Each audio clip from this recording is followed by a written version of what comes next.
வாஸ்து விதிமுறை வகுப்பு 2025 நவம்பர் 15 21 வரை 7 நாட்கள் 1 மணி நேரமாக ஜூம் வாயிலாக நடைபெற உள்ளது. ஸ்கிரீன்ல தெரிகிற நம்பருக்கு கால் பண்ணி உடனே முன்பதிவு செய்து கொள்ளவும்.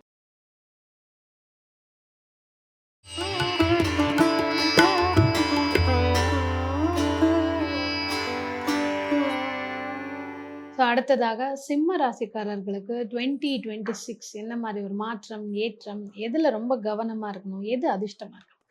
கண்டிப்பா பொதுவாக வந்து பாருங்க, சிம்மம் 2026 6ஆம் மாசம் வரைக்கும் அவங்களுக்கு கொஞ்சம் லைட்டாக கிரிட்டிக்கலான ஒரு பொசிஷன் அப்படின்னு சொல்லலாம். காரணம் என்ன நமக்கே தெரியும், அஷ்டமத்து சனியில் இருக்காங்க இல்லைங்களா. பொதுவாக அஷ்டமத்து சனி அப்படின்னா நம்ம பயப்படணும் அப்படின்ற அவசியம் இல்லைம்மா. கொஞ்சம் கவனமாக இருக்கணும் அப்படின்னு சொல்லலாம், ஜாக்கிரதையாக இருக்கணும், எச்சரிக்கையாக இருக்கணும் அப்படின்னு சொல்லலாம். எந்தெந்த விஷயத்தில் எச்சரிக்கையாக இருக்கும்? 5 விஷயத்தில் எச்சரிக்கையாக இருக்கணும். ஃபர்ஸ்ட் விஷயம், சனி பகவான் அஷ்டமத்து சனியில என்ன பண்ணுவாரு அப்படின்னா நம்ம கையிருப்பை கரைக்க பார்ப்பார். யார் மூலியமா கரைக்க பார்ப்பார்? எனக்கு லதாவை ரொம்ப நாளா தெரியும், பெஸ்ட் ஃப்ரெண்டு லதா தான் என்கிட்ட வந்து வாங்குவாங்க. புரியுதுங்களா? கூட இருக்கிற ஆமா, ரொம்ப கூட இருக்கவங்க, எனக்கு ரொம்ப பிரியமானவங்க, ரொம்ப நாளா என்னோட ட்ரஸ்ட் வர்த்தி பர்சன் தான் என்கிட்ட கேட்பாங்க, வாங்க கொடுக்க மாட்டாங்க அப்படின்னு சொல்லலாம்.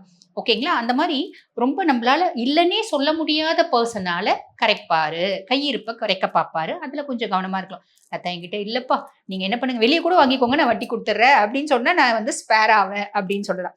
ஒரு எக்ஸாம்பிள் சொல்றேன். அதே மாதிரி கணவனுக்கு மனைவியினோட அந்த மைத்துணி அப்படின்னு சொல்லுவாங்க பாத்தீங்களா, அவங்களுக்காக மச்சனனுக்கு மச்சனச்சிக்கு செலவு செய்ய போய் மாட்டிப்பார். இப்போ ஒய்ஃபா இருக்காங்க அப்படின்னா, இப்போ சிம்மராசி லேடியா இருக்காங்கன்னா மச்சனனுக்கு செய்யறது, அதே மாதிரி பார்த்தீங்கன்னா மாமியார் கொடுக்கறது, நம்ம ஹஸ்பண்டோட சொந்தக்காரங்களுக்கு கொடுக்கறது, சின்ன மாமியார் கொடுக்கறது, இப்படி கொடுத்து பாட்டிப்பாங்க. ஸோ இந்த மாதிரி ரொம்ப நெருங்கின பர்சனால, என்னால் இல்லைன்னு சொல்ல முடியாத பர்சனால வாங்க வச்சு மாட்ட வைப்பாரு அப்படின்னு சொல்லலாம். அப்போ கையிருப்பு கரைக்க பார்ப்பார், அதில் கவனமாக இருக்கணும் அப்படின்லாம். 2வது வந்து பார்த்தீங்கன்னா, வீடு குடும்பம் வந்து ரொம்ப ஹாப்பியாக இருக்குது அப்படின்னா நம்ம நிறைய விஷயத்த சாதிச்சிட முடியும். அதில் வந்து சில பல காம்ப்ளிகேஷன்ஸ், பிள்ளைகளால் வரலாம், ஹஸ்பண்டால வரலாம், இல்லை மாமனாரால் வரலாம், மாமியார்னால வரலாம், ஏதாவது குட்டி குட்டி பஞ்சாயத்து அப்படின்றது வரும். அதை நம்ம பெருசாக வந்து தலையிட்டு நல்லா பண்ணால் மட்டும்தான் நான் நிம்மதியாக இருப்பேன் அப்படின்னா நம்மளால யாராலையுமே நிம்மதியாக இருக்க முடியாது. நம்மளால நிவர்த்தி ஆகக்கூடிய பஞ்சாயத்து அப்படின்றது இருக்கு, நம்மளோட கை மீறின பஞ்சாயத்து அப்படின்றது இருக்கு. நம்மளால முடியல, என்னோட புத்திசாலித்தனத்தினால டேக்கிள் பண்ண முடியல, கடவுள் பார்த்துப்பார் அப்படின்னு விட்டுடணும், வேற ஆப்ஷன் இல்லை. அமைதியா இருந்தா இதுவும் கடந்து போகும். அப்ப ஃபேமிலியில அந்த மாதிரி அமைதியா இருக்கக்கூடிய சூழ்நிலை வரும், நம்ம அமைதியா இருந்துட்டா இதுவும் கடந்து போகும் அப்படின்ற ஸ்டேஜ் வந்துடும். 3வது, வேலை செய்யற இடத்துல சின்ன சின்ன கான்ஃபிளிக்ட்ஸ் வரும். இப்போ என்னோட ஹையர் அஃபிஷியல்னால பிரச்சனை, என் சக ஊழியர்னால பிரச்சனை, என்னோட சப்பார்டினேட்ஸ்னால பிரச்சனைனா இவ்வளோ பெருசு அப்படின்னு சின்ன சின்ன காம்ப்ளிகேஷன்ஸ் வரதான் செய்யும். பொதுவாக வந்து பார்த்தீங்கன்னா, சேலஞ்சஸ் இல்லைன்னா லைஃப் நல்லா இருக்காது. சிம்மத்துக்கு சேலஞ்சஸ் வேணும், அவங்களோட ஒரு ஆற்றலுக்கு தீனி போடக்கூடிய ஒரு காலகட்டமா இருக்கும் அப்படின்னு சொல்ல 6ஆம் மாசம் வரைக்கும். ஓகேங்களா. 6ஆம் மாசத்துக்கு அப்புறம் இதுல மாற்றம் வரும். சனி அங்கேயே தான் இருக்க போறாரு, சனி அஷ்டம ஸ்தானத்துல தான் இருக்க போறாரு. பியாண்ட் தட் மாற்றங்கள் நிறைய வரும். அதுக்கப்புறம் வந்து பாத்தீங்கன்னா, நம்மளோட நெய்பர்ஸ், நம்ம வீட்டுல ஒரு இடத்துல இருக்கோம் அப்படின்னா நம்ம சுத்தி இருக்காங்க பாத்தீங்களா, அவங்களால சில பல பிரச்சனைகள் வரும். 5வது, ஆரோக்கியத்துல கவனம்ன்றது தேவை. கடைசி எங்கேயுமே கை வைக்க முடியலன்னா சனி பகவான் நம்மளோட ஆரோக்கியத்துல கை வைப்பார். ஒரு சிலருக்கு 5த்துலயும் கை வைப்பார். அப்ப நம்ம இது 5த்துலயும் கவனமா இருந்தோம் அப்படின்னா சனி நம்மள ஒன்றும் பண்ண மாட்டார். சின்சியரா, டெடிகேட்டடா, நான் உண்டு என் வேலை ஒன்று ஓடிட்டே இருக்கேன் அப்படின்னா, நேர்மையா இருக்கேன் அப்படின்னா சனி ஒன்றும் பண்ண மாட்டார்.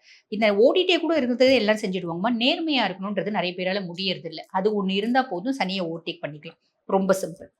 நெக்ஸ்ட் வந்து பாத்தீங்கன்னா, நம்மளுக்கு இந்த குரு பகவானை பார்க்கணும். குரு பகவான் வந்து பாத்தீங்கன்னா 11ஆம் பாவத்துல இருக்காரு. அஷ்டம சனி காலகட்டத்திலையும் குரு வந்து ரொம்ப சப்போர்ட்டிவா இருக்காரு அப்படின்னு சொல்லலாம். லாப குருவா இருக்காரு அப்படின் போது சனி என்ன பண்ணுவாரு, நம்மள நல்ல ஒரு பெரிய பலன் ஒண்டி நம்மள உள்ள தருவாரு, குரு கையை பிடிச்சி தூக்கி விட்டுருவாரு. ஸோ இது ஒரு பெரிய பிளஸ். ஓகேங்களா. அப்ப குரு சப்போர்ட்டிவா இருக்காரு. அதே மாதிரி சிம்மராசி அன்பர்களுக்கு அவங்களோட மூத்த சகோதரர் சகோதரிகள் மூலியமா ஆதாயம் அப்படின்றது ஒரு இது ஜூன் மாசம் வரைக்கும்.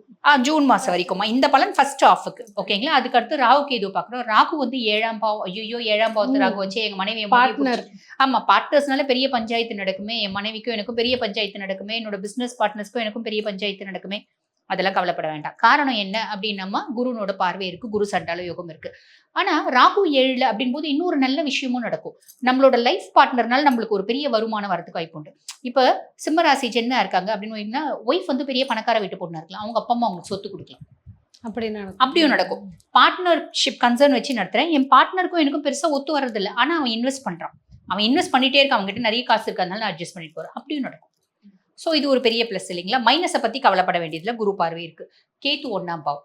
கேத்து 1ஆம் பாவம் அப்படின்னும் போது ஞானகாரகன், ஒரு ஆன்மீக கிரகம் 1ஆம் பாவத்துல இருக்கா அப்படின் போது எனக்கு எல்லார் கூடயும் பேச பிடிக்கும், பழக பிடிக்கும், சிரிக்க பிடிக்கும், சந்தோஷமா இருக்க பிடிக்கும். ஆனா இப்ப என்னவோ எனக்கு எப்படி இருக்குன்னா, தனிமை தான் தனிமை. இனிமை அப்படின்ற மாரி இருக்கு.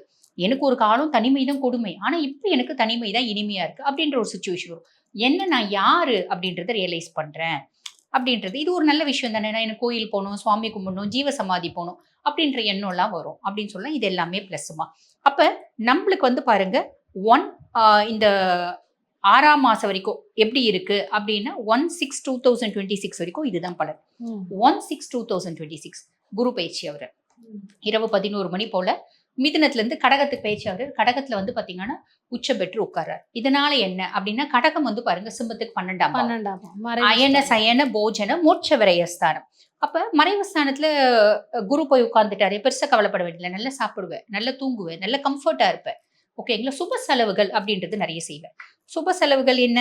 ஒரு வீடு வாங்குறது, ஒரு கார் வாங்குறது, பிள்ளைங்களுக்கு நகை நட்டு வாங்குறது, பிள்ளைங்களை வெளிநாடு அமைச்சு படிக்க வைக்கிறது, இப்படி நிறைய விஷயம். லேண்ட்ல இன்வெஸ்ட் பண்றது. பொதுவா வந்து பாத்தீங்கன்னா இந்த 2026 பொதுவான பலன் சொல்லணும் அப்படின்னா நம்ம லேண்ட்ல இன்வெஸ்ட் பண்றோம் அப்படின்னா 1 சென்ட் வாங்கினா கூட அது அதனோட வேல்யூ ஜாஸ்தி ஆகும்.